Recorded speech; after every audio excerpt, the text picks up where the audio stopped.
평생 의심 한 번 안 해본 며느리가 대체 왜 저한테 이런 짓을 했을까요? 그 애가 마지막에 무릎 꿇고 털어놓은 이야기를 듣는데 저는 화도 안 나고 그냥 가슴이 무너지더군요. 그날은 며느리가 저를 남해로 데려간다며 집 앞으로 차를 끌고 온 날이었습니다. 어머님, 저 이번 주 금요일에 월차 냈어요. 설거지하던 손을 멈췄습니다. 며느리가 우리 집에 전화를 다 하다니. 그것도 평일 저녁에 말이죠. 월차를? 무슨 일 있니? 무슨 일 있냐? 어머님 모시고 남해 쪽에 바람 좀 쐬러 가려고요. 순간 귀를 의심했습니다. 회사 다니느라 명절에도 얼굴 보기 힘든 애가 저랑 둘이 여행을 가자고요. 나랑 둘이? 네. 어머님 요즘 통 못 나가셨잖아요. 바닷바람도 좀 쐬시고요. 수화기를 든 채로 한참을 가만히 있었습니다. 남편을 떠나보내고 10년. 이 집에서 혼자 밥 먹고, 혼자 텔레비전 보고, 혼자 불 끄고 누웠습니다. 그런데 며느리가 먼저 손을 내민 거예요. 그래, 그럼 가야지. 가고 말고. 전화를 끊고 나서 괜히 달력을 들여다봤습니다. 금요일에 동그라미를 그렸죠. 그 동그라미를 몇 번이나 덧칠했는지 모릅니다. 다음 날 경로당에 갔더니 뒷집 은희 엄마가 또 자기 딸 자랑을 늘어놓고 있었습니다. 우리 딸이 글쎄 지난주에 온천을 데려갔지 뭐야. 좋겠네. 자식이 챙겨주면 그게 최고지. 말은 그렇게 하면서도 속이 좀 헛헛했습니다. 저는 여태 자랑할 거리가 없었으니까요. 그런데 이번엔 저도 슬쩍 말을 보탰습니다. 우리 며느리도 이번에 남해를 데려간대. 괜히 어깨가 펴지더군요. 은희 엄마가 눈을 동그랗게 떴습니다. 아이고 좋겠다. 며느리 복도 많네. 그 말을 듣는데 어찌나 뿌듯하던지요. 저도 드디어 효도란 걸 받아보는구나 싶었습니다. 집에 오는 길 내내 발걸음이 가벼웠어요. 금요일 아침 며느리가 차를 끌고 왔습니다. 어머님, 짐은 이것뿐이에요? 늙은이가 뭐 챙길 게 있어야지. 잘하셨어요. 가서 필요한 거 있으면 사면 되죠. 차에 올라타는데 며느리가 안전벨트까지 매주더군요. 그 손길이 어찌나 다정하던지 저는 창밖만 보며 괜히 헛기침을 했습니다. 고속도로에 올라서고 한참을 달렸어요.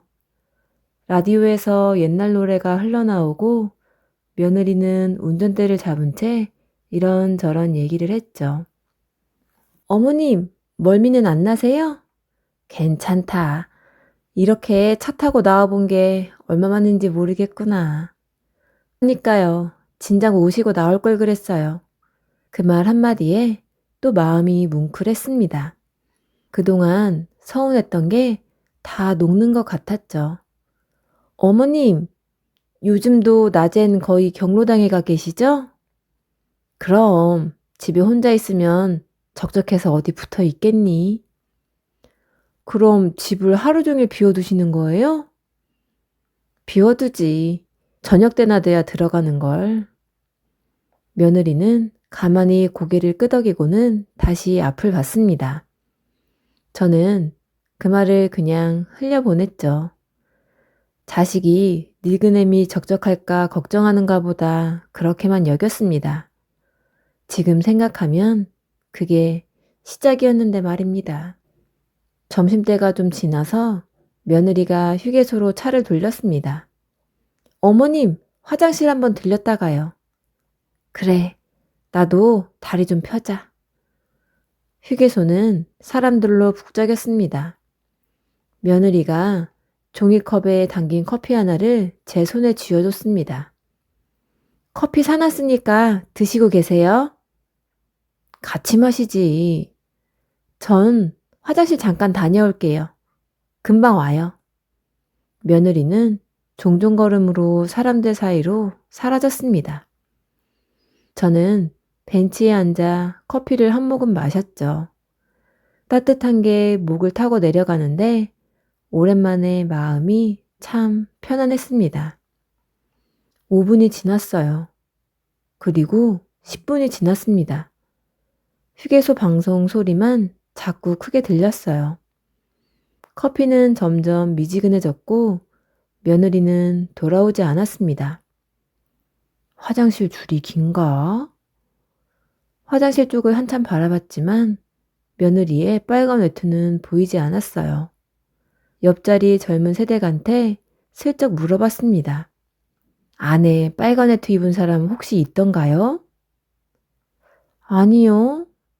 화장실엔 아무도 그런 분이 없으시던데요.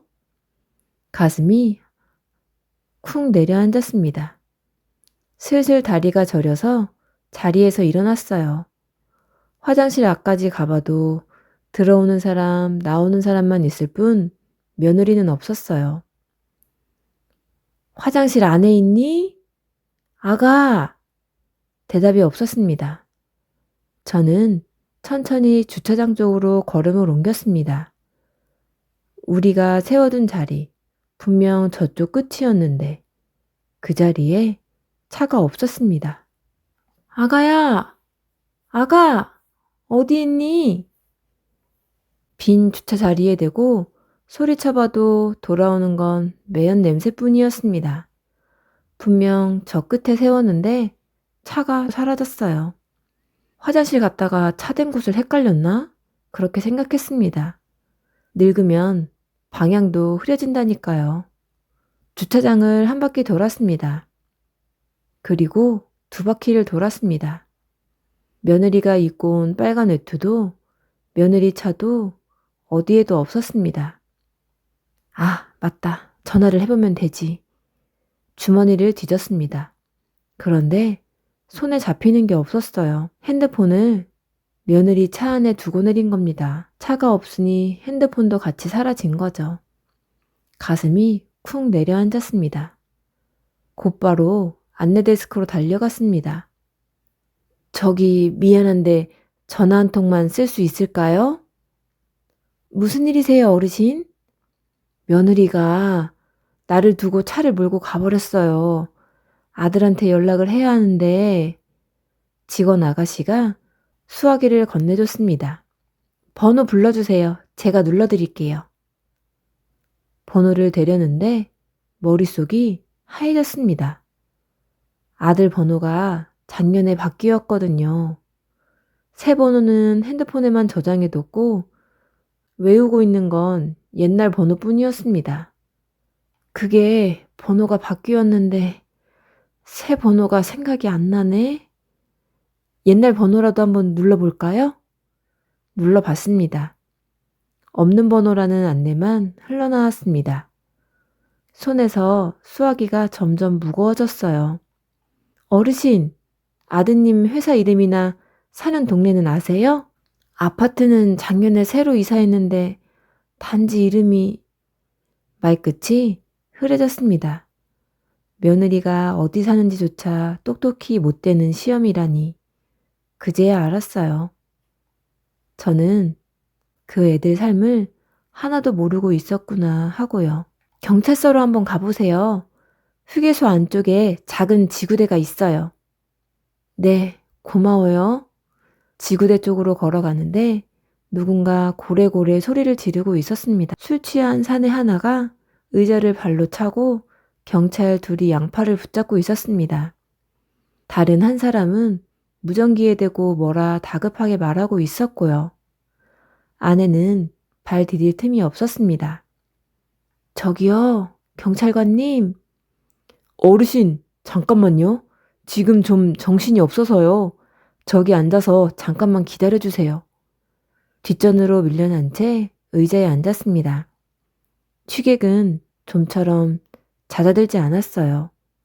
10분, 20분이 지나도 제 차례는 오지 않았습니다. 이러다 날 새겠다 싶어 저는 조용히 일어났습니다. 괜히 폐만 끼치는 것 같았거든요. 다시 휴게소 마당으로 나왔습니다. 어느새 해가 뉘엿뉘엿 넘어가고 있었어요. 지나가던 젊은 부부한테 용기를 내 말을 붙였습니다. 저기, 미안한데 전화 한 통만 빌릴 수 있을까요? 그럼요, 어르신. 번호 불러보세요. 또 그 번호, 외우지 못한 번호, 입만 벙긋거리다가 결국 손을 내저었습니다. 아니에요. 됐어요. 미안해요. 부부는 안쓰러운 얼굴로 몇 번 돌아보다 가던 길을 갔습니다. 그 뒷모습을 보는데 제가 참 초라하게 느껴졌어요. 벤치에 앉아 사람들을 봤습니다. 가족끼리 우르르 들어와 호두과자를 사 먹고 아이들은 깔깔대고 다들 어디론가 떠날 곳이 있는 사람들이었습니다. 저만 갈 곳이 없었어요. 아까 마시던 커피를 다시 들었습니다. 손 안에서 차갑게 식어 있었어요. 그 차가운 종이컵을 쥐고 있는데 자꾸 며느리 목소리가 맴돌았습니다. 금방 온다더니 정말 화장실을 못 찾은 걸까? 아니면 그 생각이 떠오르는 순간 고개를 저었습니다. 설마 그럴 리가요. 그 다정하던 며느리가요. 밤이 깊었습니다. 휴게소 불빛이 하나둘 꺼지고 사람도 차도 뜸해졌습니다. 저는 그 자리에 그대로 앉아 식은 커피를 쥐고 있었어요. 봄이라 해도 새벽 공기는 차서 어깨가 자꾸 웅크러들었습니다. 얼마나 그렇게 있었을까요?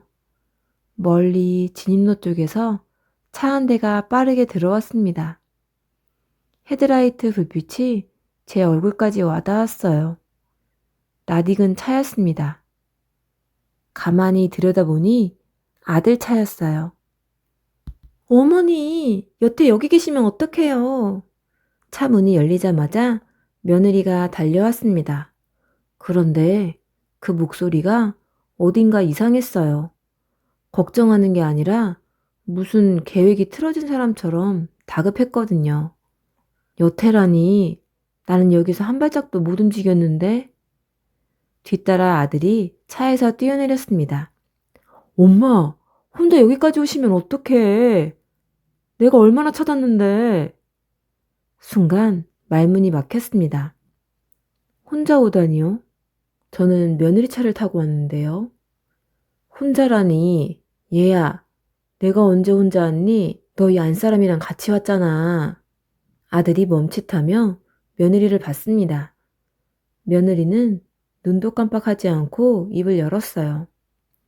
어머니, 또 그러신다. 바람 쐬고 오신다고 혼자 간다고 하셨잖아요. 내가? 핸드폰도 안 들고 나가셔서 온 식구가 하루 종일 발을 동동 굴렀어요. 아들이 제 어깨를 잡았습니다. 엄마, 핸드폰을 왜 집에 두고 나가셨어? 우리가 얼마나 걱정했는데. 집에 두고 나가다니요? 제 핸드폰은 며느리 차 안에 있는데요. 차 안에 두고 내렸는데요. 머릿속이 뒤죽박죽이 됐습니다. 누구는 같이 왔다 하고, 누구는 혼자 나갔다 하고. 내 핸드폰은 차 안에 말을 하려는데 며느리가 얼른 끼어들었습니다. 어머님, 추우셨죠? 얼른 타세요. 댁까지 모셔다 드릴게요. 저를 챙기는 것 같지만 제 말을 끊으려는 것 같기도 했어요. 차에 올라타자 아들이 운전대를 잡았습니다. 며느리는 조수석에서 연신 한숨을 쉬었고요. 휴게소에 계실 줄은 정말 몰랐어요. 얼마나 놀랐는데요. 진작 여기 계신 줄 알았으면 벌써 모시러 왔죠. 저는 한참 만에 입을 뗐습니다. 아가, 그럼 넌 오늘 하루 어디 있었니? 며느리가 백미러로 저를 희끗 봤어요. 저요? 회사 갔다가 어머니 안 계시다는 연락 받고 부랴부랴 나왔죠. 월차 냈다더니? 네? 어제 전화로 월차 냈다고 남해 가자고 했잖니.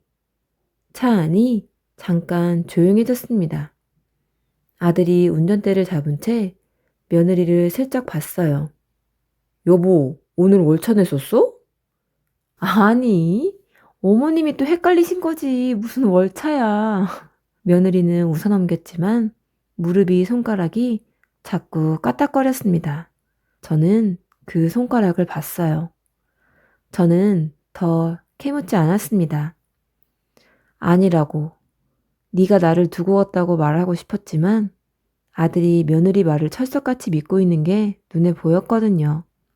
여기서 제가 우기면 정신없는 노인의 소리만 들을 게 뻔했어요. 그래서 일단 지켜보기로 했습니다. 그래, 다들 고생했다. 제 입에서 그 말이 나오자 며느리 어깨가 슬쩍 풀리는 게 보였어요. 안심하는 사람처럼요. 그 모습이 더 마음에 걸렸습니다. 집 앞에 차가 섰어요. 어머니, 들어가서, 어머니, 들어가셔서 따뜻한 물 한 잔 드시고 푹 주무세요. 오냐, 너희도 늦었다. 어서 가거라. 며느리가 제 손을 잡았습니다. 어찌나 살갑게 잡던지요. 어머니, 오늘 일은 그냥 해프닝이라고 생각하세요. 네? 해프닝? 그 단어가 묘하게 마음에 걸렸습니다. 그래. 대문을 닫고 들어와 불을 켰습니다. 늘 그대로인 거실, 늘 그대로인 살림살이. 그런데 어딘가 공기가 낯설었어요. 그런데 어딘가 공기가 낯설게 느껴졌어요. 신을 벗다가 멈칫했습니다. 현관에 두고 다니던 슬리퍼 한 켤레가 방향이 반대로 돌려져 있었거든요. 제가 그렇게 둘 사람이 아닌데요. 누가 들어왔었나? 안방문을 열었습니다. 이불도 장롱도 화장대도 다 제자리였어요. 그런데 화장대 위 액자가 평소 보던 각도와 미세하게 살짝 틀어져 있었습니다. 기분 탓이겠지? 하루 종일 마음이 사나워서 그런 거겠지? 그렇게 넘기려는데 자꾸만 며느리의 마지막 말이 맴돌았습니다. 저는 액자를 바로 세워놓고 한참 동안 그 자리에 서 있었어요. 내일 날이 밝으면 이 집을 구석구석 다시 살펴봐야겠다고 생각하면서요. 엄마, 또 무슨 일로 연락도 없이 여기까지 오셨어? 며칠을 끙끙 앓다가 결국 아들네 아파트로 갔습니다. 잠을 못 잤어요. 슬리퍼 방향이며 틀어진 액자며 자꾸 눈앞에 아른거렸거든요. 그냥 얼굴이나 보러 왔다. 며느라기는 밑에 잠깐 내려갔어요. 전화하러 나간다고. 엘리베이터를 타고 다시 1층으로 내려왔습니다. 며느리한테 직접 물어볼 작정이었어요. 그날 휴게소에서 있었던 일을요. 며느리는 단지 화단 옆 벤치에 앉아 있었습니다. 등을 보인 채 핸드폰만 뚫어져라 들여다보고 있었어요. 어찌나 골똘한지 제가 다가가는 줄도 몰랐습니다. 아가, 여기서 말을 걸려다 그 화면을 보고 말이 멈췄습니다. 핸드폰 안에 우리 집 안방이 들어 있었어요. 내 장롱, 내 화장대, 그리고 한쪽 구석 장롱 밑. 화면 속에서 우리 집 시계 초침까지 움직이고 있었습니다. 지금 이 순간에 내 방이 며느리 손바닥 안에서 돌아가고 있었던 거예요. 다리에 힘이 풀렸습니다. 너, 그게 뭐냐? 며느리가 화들짝 놀라 핸드폰을 뒤집었어요. 어머님, 언제 오셨어요? 방금 봤다. 우리 집 안방이 왜 네 핸드폰에서 다 보이는 거니? 이건 그게 아니라요. 언제 내 방에 뭘 달아놓은 거야? 어머니, 오해세요. 제가 설명을... 오해? 그럼 내 방이 왜 네 핸드폰에서 보이는 건지 지금 설명해봐라. 며느리 얼굴이 점점 하얘졌습니다. 입술만 달싹거리고 말을 못했어요. 저는 손이 떨렸지만 목소리는 누르고 또 눌렀습니다. 경찰서를 갈까? 아니면 여기서 얘기할래? 그 말에 며느리가 털썩 주저앉았습니다. 어머니, 잠깐만요. 잠깐만요. 저는 더 듣지 않고 돌아섰습니다. 다리가 후들거려서 택시를 잡아 탔어요. 가는 내내 한 가지 생각뿐이었습니다. 카메라가 내 방을 비추고 있었다면 그날 내가 없던 그 하루 동안 누군가 그 방에 들어왔다는 거잖아요. 휴게소에 나를 떨궈 놓고 차를 돌려 우리 집으로 갔던 거예요. 텅 빈 그 집에서 며느리가 혼자 무얼했을지 생각이 거기까지 미치자 머리가 차갑게 식었습니다. 집에 도착하자마자 안방으로 들어갔어요. 화장대 위 어제 바로 세워둔 그 액자를 집어들었습니다. 뒤집어서 뒤를 보니 액자 모서리에 손톱만한 까만 점이 하나 박혀 있었어요. 처음 보는 거였습니다. 손가락으로 만져보니 차갑고 동그란 게 영락없는 렌즈 같아 보였어요. 이걸 내 방에... 손이 부들부들 떨렸습니다. 이게 며칠이나 나를 들여다보고 있었던 걸까요? 내가 잠든 모습도 옷 갈아입는 모습도 다 봤다는 거잖아요. 액자를 내려놓고 장롱 밑 깊숙이 밀어 넣어둔 손 금고를 끌어냈습니다. 비밀번호를 눌렀어요. 남편 제삿날 내 자리. 한 번도 바꾼 적 없는 번호로요. 문이 열렸습니다. 그런데 안에 있어야 할 봉투가 없었습니다. 어디 갔지? 금고를 통째로 뒤집었습니다. 통장도 도장도 그대로인데 현금 봉투만 싹 사라져 있었어요. 그 봉투는 남편이 죽기 전에 넣어둔 거였습니다. 10년 전 손에 현금 3천만 원을 쥐어주며 남편이 그랬어요. 사람이 늙으면 돈이 있어야 덜 무서운 거야. 혼자 남겨둘 텐데 뭐라도 있어야 마음이 놓이지. 저는 됐다고 했지만 남편은 한사코 금고에 넣었습니다. 그 돈을 10년 동안 단 한 푼도 쓰지 못했어요. 생활은 남편이 남겨준 연금으로 했어요. 남편이 남겨준 돈은 그건 돈이 아니라 그 사람이 나한테 남기고 간 마지막 마음 같았거든요. 빈 금고를 들여다보는데 다리가 풀려 그 자리에 주저앉았습니다. 여보, 당신이 남긴 거... 목이 메어 말이 안 나왔어요.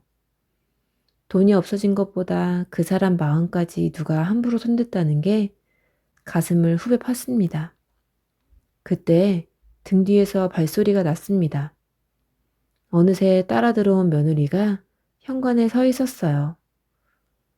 며느리는 한참을 머뭇거리다 떨리는 목소리로 입을 뗐습니다. 어머니, 저도 어쩔 수가 없었어요.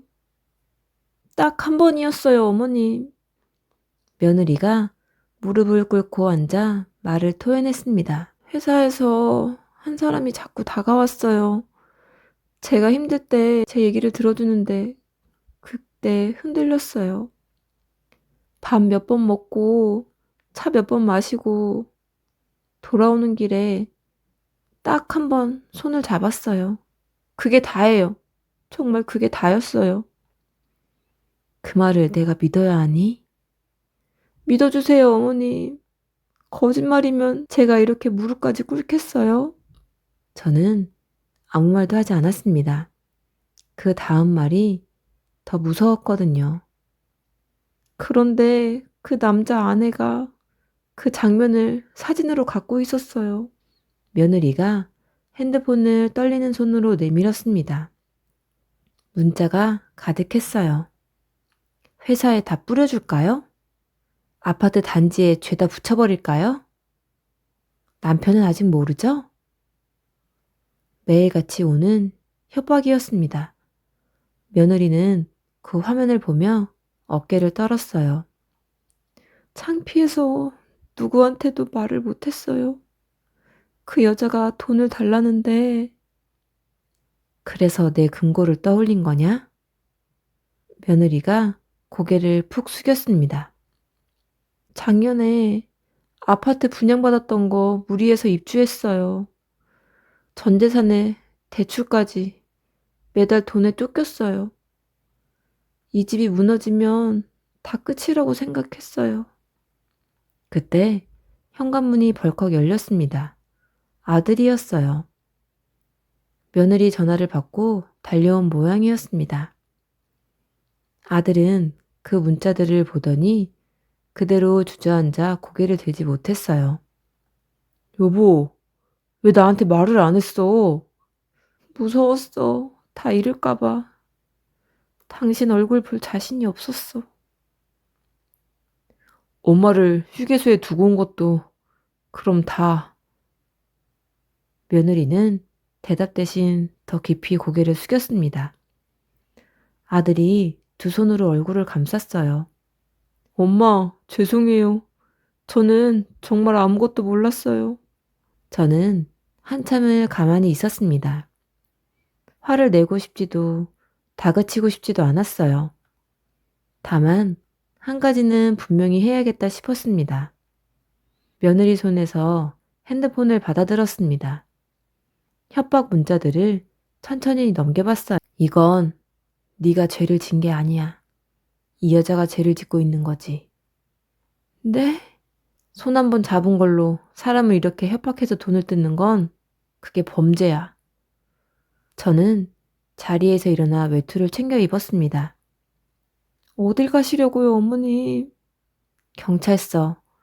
이 문자 그대로 들고 가자. 네가 숨겨서 키운 일 이제 내가 끊어주마. 며느리가 울음을 터뜨렸습니다. 어머님, 저 그 돈은요? 돈은 나중에 얘기하자. 지금은 이 협박부터 잡아야지. 다시 경찰서에 다녀온 건 그 주였습니다. 며느리는 처음엔 다리를 떨며 따라왔지만 막상 그 문자들을 내밀자 담당 경찰의 표정이 달라졌어요. 이 정도면 공갈 협박이 명백합니다. 잘 가져오셨어요. 요즘 이런 범죄가 늘어나고 있어요. 그 한마디에 며느리가 참았던 숨을 토했습니다. 협박하던 여자는 조사를 받게 됐고 그날부터 문자는 뚝 끊겼어요. 더 이상 며느리 손이 떨리지 않았습니다. 며칠 뒤 아들 내외가 집에 찾아왔습니다. 며느리는 봉투 하나를 내밀었어요. 어머님, 카드 대출 받아서라도 조금씩 갚을게요. 저는 그 봉투를 받지 않았어요. 돈은 됐다. 그건 다시 모으면 돼. 근데 사람 마음은 한번 무너지면 다시 예전으로 못 돌아가더라. 며느리도 아들도 말이 없었어요. 휴게소에서 밤을 새운 건 괜찮다. 늙은이 하룻밤 고생한 거 그게 뭐 대수겠니? 그런데 사람한테 그렇게 버려진 기분은 참 견디기 어렵더구나. 두 사람을 돌려보내고 저는 안방으로 들어갔습니다. 화장대 위 액자를 들어 렌즈를 손으로 떼어냈어요. 그리고 빈 금고 안에 남편 사진 한 장을 대신 넣어두었습니다. 여보, 돈은 갔어도 당신이랑 당신 마음은 여기에 있으라고. 금고 문을 닫고 천천히 비밀번호를 바꿨습니다. 이번엔 저만 알 수 있는 번호로요. 오늘의 사연이 마음 한켠에 남으셨다면 구독과 좋아요로 함께 해주세요. 사연의 주인공에게 전하고 싶은 말씀이 있다면 댓글로 함께 나눠주세요. 오늘도 함께 해주셔서 감사합니다. 사연 끌림이었습니다.